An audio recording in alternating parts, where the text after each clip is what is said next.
들여다보았어요. 그러더니 커다란 입을 쩍 벌렸어요. 그리고 여태까지 한 번도 질러본 적이 없는 요란한 소리로 큰 고함을 질렀어요. 무슨 고함이었을까요? 관장님이 쓰러졌다고, 지금 급한 일이 일어났다고 맥피 씨에게 알리는 사자의 울음소리였죠. 자, 그 다음 어떻게 되었을까요? 이렇게 큰 소리를 질렀습니다.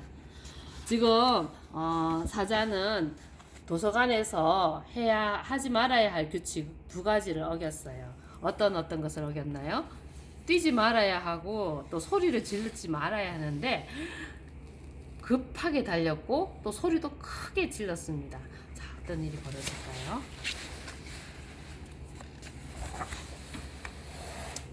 맥비씨는 너무 놀라 제대로 숨을 쉴 수가 없었습니다. 큰 사자가 소리 질렀으니까요.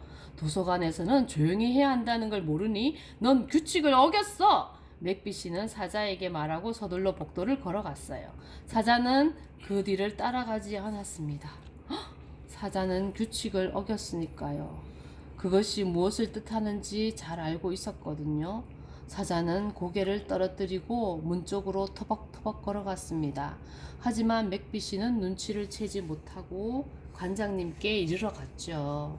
관장님! 메리웨더 관장님! 사자가 규칙을 어겼어요. 사자가 규칙을 어겼습니다. 맥비씨가 걸어가면서 이렇게 소리치고 사자는 문을 향해 나가고 있어요. 사자의 마음은 어떤 마음일까요? 맥비씨는 관장실 문을 열어젖히고 안으로 들어갔습니다. 그런데 관장님은 자리에 앉아있지 않았어요. 관장님! 맥비씨가 불렀어요. 그때 책상 뒤 바닥에 관장님의 목소리가 들렸어요. 때로는 규칙을 어길 수밖에 없는 이유가 있게 마련이에요. 아무리 도서관이라 해도 말이죠.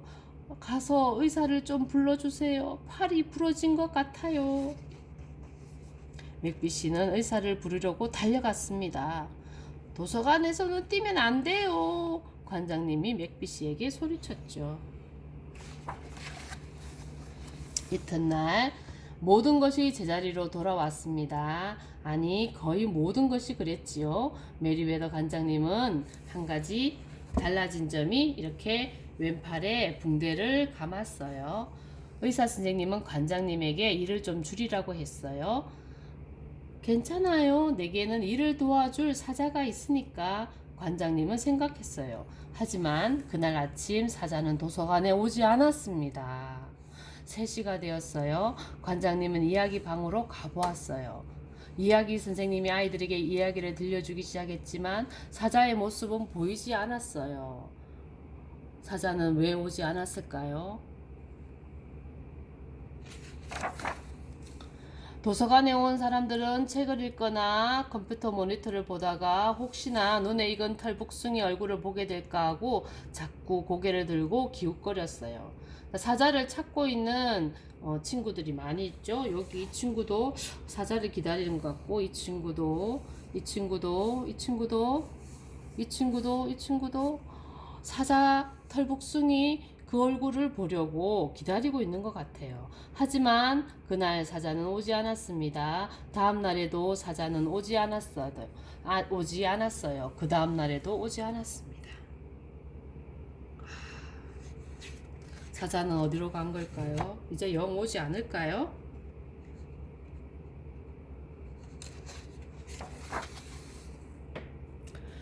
어느 날 저녁 맥비씨는 퇴근길에 관장실에 들렀습니다.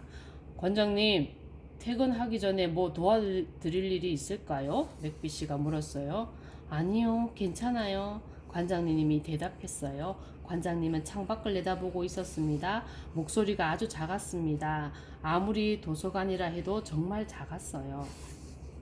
맥비씨는 생각에 잠겨 찌푸린 얼굴로 걸어갔어요. 아무래도 관장님을 도울 방법이 있을 것 같았습니다. 관장님을 도울 방법은 무엇일까요? 관장님은 지금 누구를 기다리고 있을까요? 맥비씨는 관장님의 마음을 알게 됐어요. 맥비씨는 도서관을 나섰어요. 그리고 집으로 가지 않고 동네 여기저기를 돌아다녔습니다. 이렇게 맥비씨는 자동차 아래를 사차치 살펴보았어요. 덤블디도 뒤져보았지요. 집집마다 뒷마당도 모두 살피고 쓰레기통도 일일이 들여다보았어요. 나무 위도 쳐다보았어요. 누구를 찾고 있나요? 사자를 찾고 있죠? 사자를 찾으면 뭐라고 얘기하고 싶을까요? 사자를 찾을 수 있었을까요?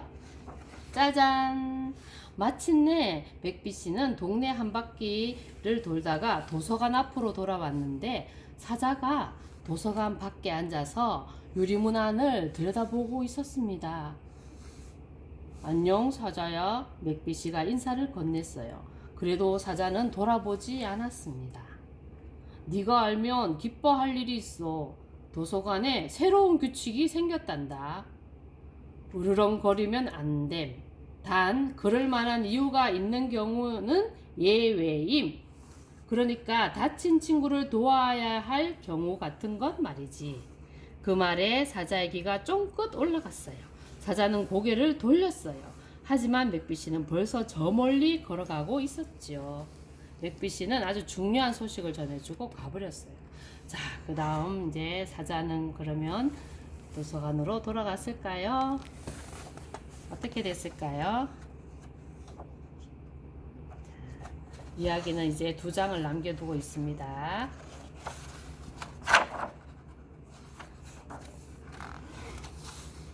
이튿날 맥비씨는 복도를 지나 관장실로 갔습니다. 무슨 일이죠, 맥비씨? 관장님이 조용하고 슬픈 목소리로 물었어요. 요즘 관장님의 목소리는 늘 그랬습니다. 들으면 기뻐하실 일이 있습니다. 사자가 왔어요. 도서관에요. 맥비씨의 말에 관장님은 의자에서 벌쩍 일어나 복도를 달려갔어요. 맥비씨는 미소를 지었습니다. 도서관에서는 뛰면 안 됩니다. 맥비씨가 관장님에게 소리쳤어요. 지금 누가 뛰고 있나요? 관장님이 뛰고 있죠? 하지만 관장님은 못 들은 척 했어요. 자, 마지막 장면입니다. 짜잔! 후! 때로는 규칙을 어길 수밖에 없는 이유가 있게 마련이니까요. 아무리 도서관에서라도 말이죠. 이렇게 해서 이야기가 아름답게 끝이 납니다. 도서관에서 뛰지 말아야 한다는 규칙, 도서관에서는 뛸 수 없다는 규칙은 왜 생겨난 규칙일까요? 조용히 책을 읽고 싶은 사람들을 배려하는 마음 때문에 생겨난 규칙이죠. 그러면 새로운 규칙, 도서관에서 생긴 새로운 규칙, 이 도서관에는 특별한 일이 있을 때는 뛰어도 된다라는 규칙은 왜 생긴 걸까요? 그것 또한 혹시 다친 사람 또는 급한 응급 환자가 있을 때는 그 사람을 도와야 한다는 그 사람들에 대한 배려 때문에 생긴 규칙이죠.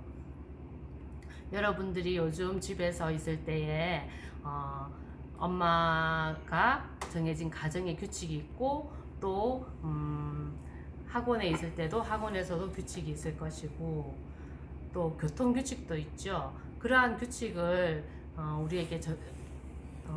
우리에게 적용할 때에 이것을 지켜야 할까 지키지 말아야 할까 고민이 될 거예요.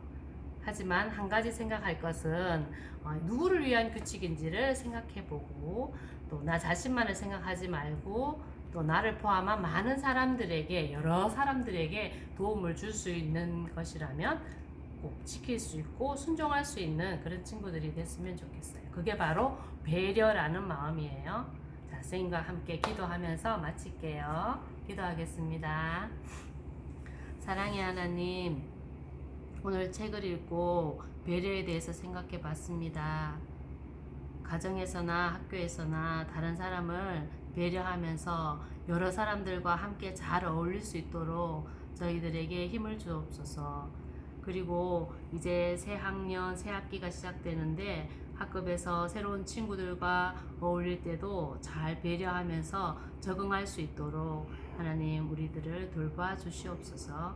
예수님 이름으로 기도했습니다. 아멘. 도서관에 간 사자, 오늘은 여기까지고요. 도서관에 가서 이 책을 한번 찾아 읽어봤으면 좋겠습니다. 안녕.